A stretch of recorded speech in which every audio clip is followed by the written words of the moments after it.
हम दोस्तों वाल्मीकि रामायण के 40 अनसुने रहस्य जानिए। वाल्मीकि रामायण के रहस्य सुनिए।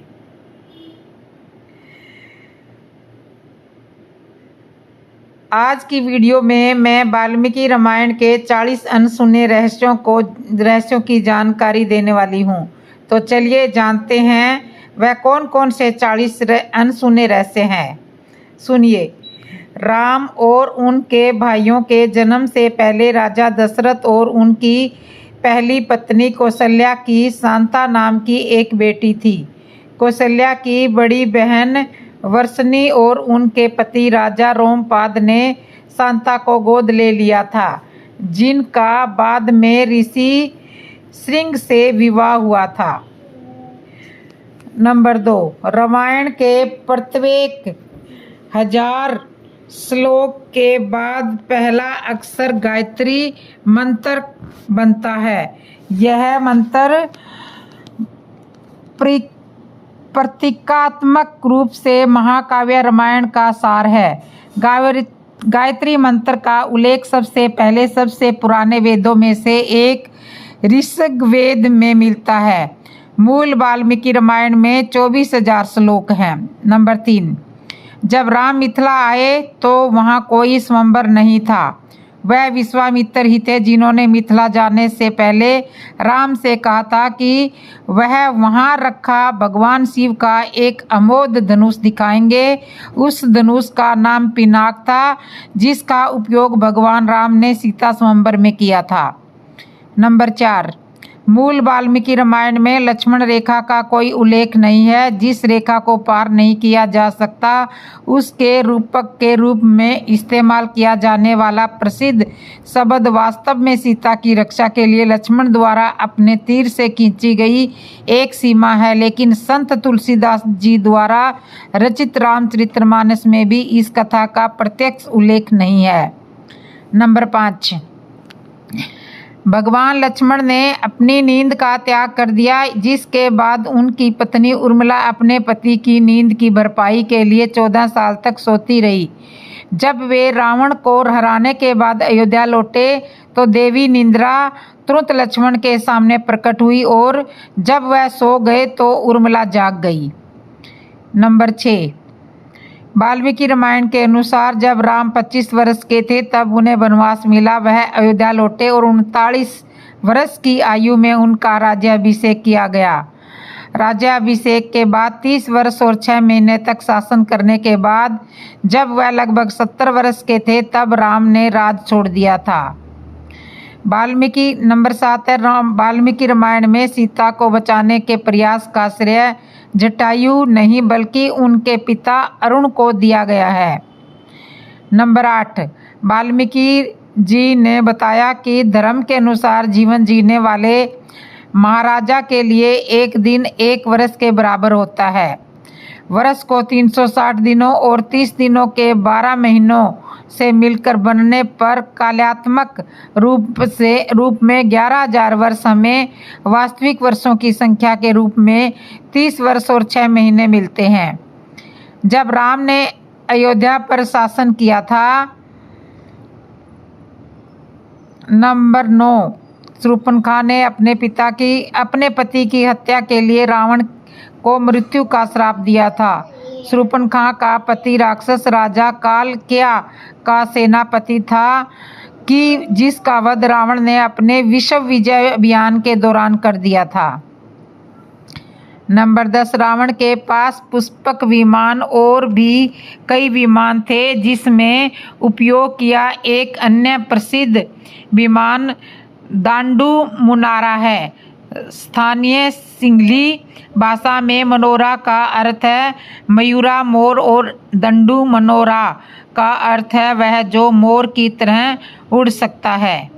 नंबर 11, पुल को बचाने में वास्तुकार नील और नल की देखरेख में 5 दिन में 10 मिलियन बांदरों ने निर्माण कराया। जब पुल का निर्माण किया गया तब इसका आयाम 100 योजन लंबाई में और 10 योजन सांस में था, जिससे इसका अनुपात 10.1 वन था। भारत में धनुषकोडी से श्रीलंका में तलाई मनार तक का पुल, जैसा कि वर्तमान समय में मापा गया है, लंबाई में लगभग 35 किलोमीटर और चौड़ाई में 3.5 किलोमीटर है। अनुपात 10.1 है।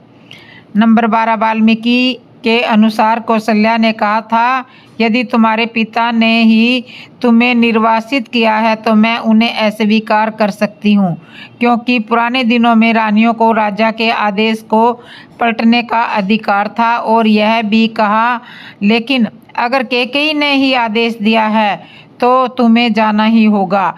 निश्चित रूप से वह आपके सर्वोत्तम हित को ध्यान में रखेगी।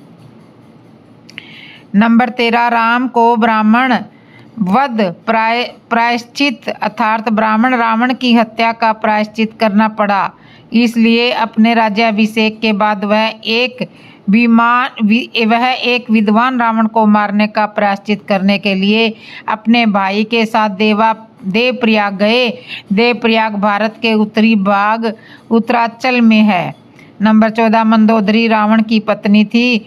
वो महान वास्तुकार, गणितज्ञ, खगोल शास्त्री और कुशल इंजीनियर प्रसिद्ध मायासुर की बेटी थी। मंदोदरी को भारत की प्रतिष्ठित पंच कन्याओं में से एक माना जाता है। भारतीय परंपरा में पंच महिलाओं को उनके आदर्श जीवन के लिए पंच कन्या की उपाधि दी गई है। वे है अहिल्या, सीता, मंदोदरी, द्रौपदी और तारा। नंबर 15, महर्षि वाल्मीकि ने महाग्रह रामायण की रचना उत्तर प्रदेश के बुध कस्बे में गंगा जी के किनारे स्थित अपने आश्रम में की थी। ऐसा माना जाता है कि यह वही स्थान है जहां माता सीता ने समाधि ली थी और धरती में समा गई थी। नंबर 16, वाल्मीकि का यह महान महाकाव्य श्लोक नामक छंद बुद्ध दोहों से बना है, जिसमें अनुष्टुम नामक एक जटिल छंद का प्रयोग किया गया है। इन छंदों को सर्ग नामक अलग अलग अध्यायों में समूहित किया गया है, जिसमें किसी विशिष्ट घटना या आशय के बारे में बताया गया है। सर्गों को फिर से कांड नामक अध्यायों में वर्गीकृत किया गया है। देवी लक्ष्मी स्वरूपा सीता को विदेही के नाम से भी जाना जाता था। उन्हें वेदवती का अवतार भी माना जाता है, जिनसे रावण ने तपस्या के दौरान छेड़छाड़ करने की कोशिश की थी ताकि वह भगवान विष्णु की पत्नी बन सके। तब उन्होंने रावण को श्राप दिया कि वह अगले जन्म में उसके विनाश का कारण बनेगी। नंबर 18, राम के वनवास के दौरान लक्ष्मण कभी नहीं सोए। उन्हें गुड्डा केस के नाम से भी जाना जाता है, जिनका अर्थ है जिसने नींद को हरा दिया। नंबर 19 है, लक्ष्मण ने रावण के 3 पुत्रों का वध किया, जबकि उसके द्वारा मेघनाद का वध अधिक प्रचलित है। रावण के अन्य पुत्र प्रस्थ और अतिकाय थे। नंबर 20 है, लक्ष्मण शत्रुघ्न के जुड़वां बेटे थे। लक्ष्मण शत्रुघ्न के जुड़वां भाई थे। उनकी माता सुमित्रा थी। नंबर 21 है, जामवंत की रचना ब्रह्मा ने रावण के विरुद्ध संघर्ष में राम की सहायता के लिए की थी। रावण के साथ द्वंद्व व युद्ध के दौरान उन्होंने रावण पर प्रहार किया और रावण बेहोश हो गया। उन्होंने हनुमान को उनकी शक्ति की भी याद दिलाई ताकि वे समुद्र पार कर लंका जा सके। नंबर 22, बाली ने रावण को भी हराया था। एक बार रावण ने बाली को युद्ध के लिए बुलाया। उन्होंने रावण को अपनी पूंछ में पकड़ लिया और उसे संपूर्ण विश्व में घुमाया। विनम्र होकर रावण ने युद्ध विराम का आह्वान किया। नंबर 23, शत्रुघ्न को विष्णु के शंख का अवतार माना जाता है। शत्रुघ्न का विवाह राजा कुशध्वज की पुत्री सुतकीर्ति से हुआ था। सुतकीर्ति राजा जनक की पुत्री सीता की चचेरी बहन थी। नंबर 24 है, शत्रुघ्न ने लवणासुर नामक राक्षस का वध किया, जो मधु का पुत्र था। ऐसा माना जाता है कि मधु वही स्थान है जहां आज मथुरा स्थित है। नंबर 25 है भरत का जन्म विष्णु के पंचायुध में सबसे प्रसिद्ध सुदर्शन चक्र से हुआ था।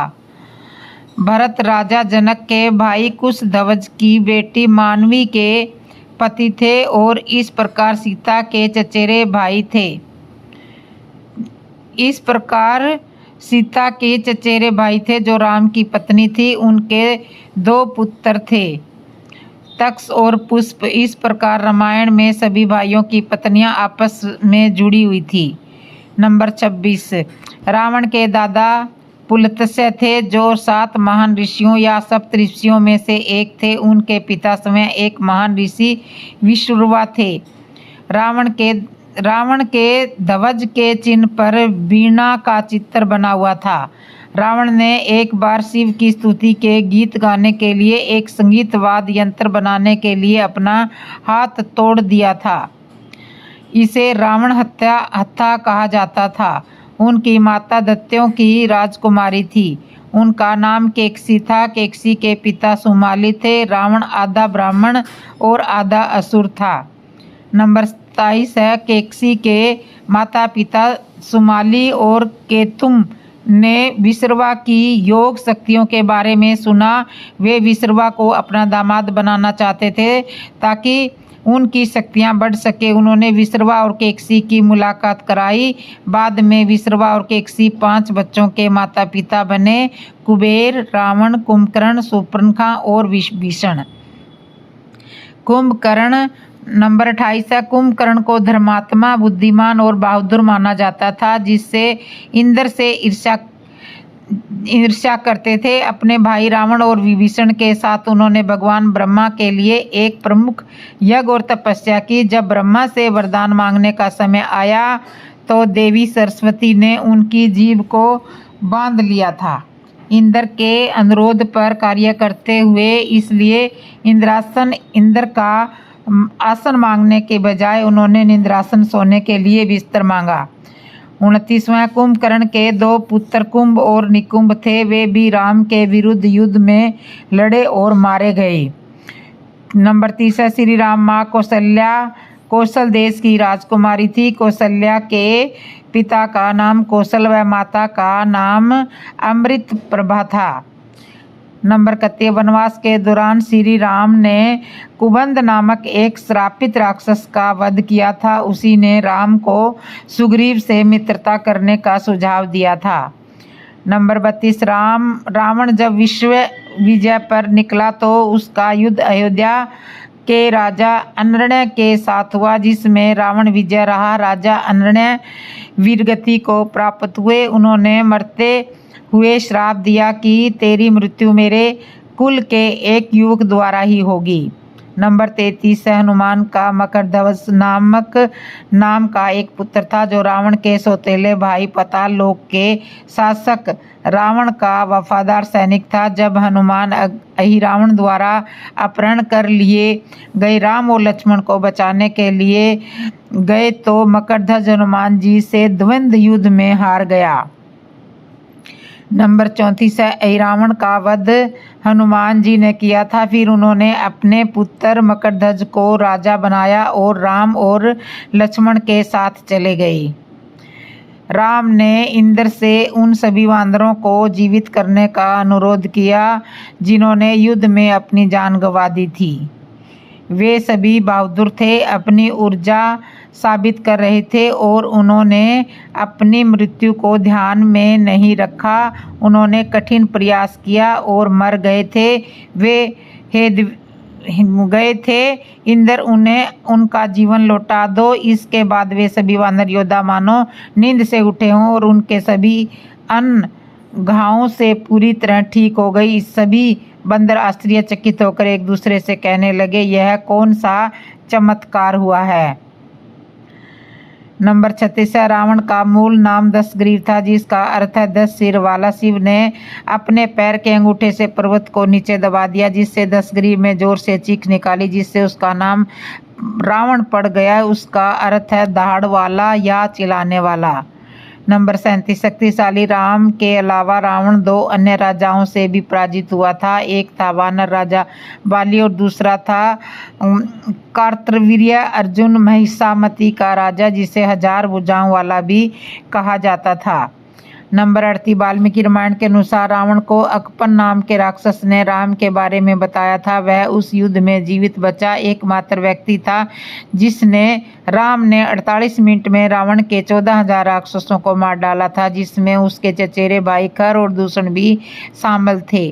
29वां, राम और रावण के बीच में अंतिम युद्ध में रावण के सारथी ने देखा कि उसका राजा चल रहे द्वंद्व के कारण थक गया है। अपने स्वामी को कुछ राहत देने के लिए उसने रथ को युद्ध के मैदान से दूर भगा लिया। रावण युद्ध से भागते हुए सारथी पर क्रोधित था क्योंकि उसने उसे कायर की तरह दिखाया था।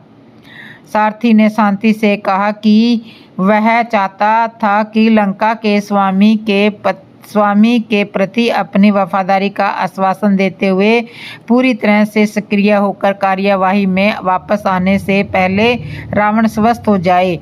अपने स्वार्थी के शब्दों से प्रभावित होकर रावण ने उसे एक रत्न चरित हस्तमुद्रिका भेंट किया और युद्ध के मैदान में वापस ले जाने का आदेश दिया। नंबर 40, भगवान राम ने पृथ्वी पर अपने कर्तव्यों को पूरा करने के बाद बैकुंठ लौटने की इच्छा व्यक्त की, लेकिन हनुमान ने मृत्यु के देवता को राम से मिलने की अनुमति नहीं दी। हनुमान का ध्यान राम की अंगूठी में लग गया, जिसे उन्होंने पाताल में फेंक दिया था। यम इस शर्त पर आने के लिए सहमत हुए कि उनकी बातचीत गोपनीय होनी चाहिए और जो कोई भी कमरे में प्रवेश करेगा उसे मौत की सजा दी जानी चाहिए। इसलिए राम ने लक्ष्मण को कमरे की सुरक्षा का जिम्मेदारी सौंप दी, लेकिन ऋषि दुर्वासा राम से मिलने आए।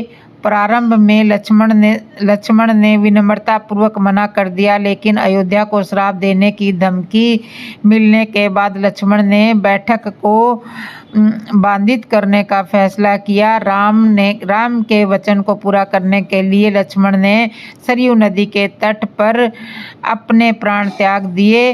राम की मृत्यु से पहले लक्ष्मण की मृत्यु हो गई क्योंकि वह शेषनाग के अवतार थे। उन्हें विष्णु से पहले बैकुंठ लौटना पड़ा। तो दोस्तों, अगर यह जानकारी आपको अच्छी लगी हो तो कमेंट करके ज़रूर बताना। जय श्री राम दोस्तों।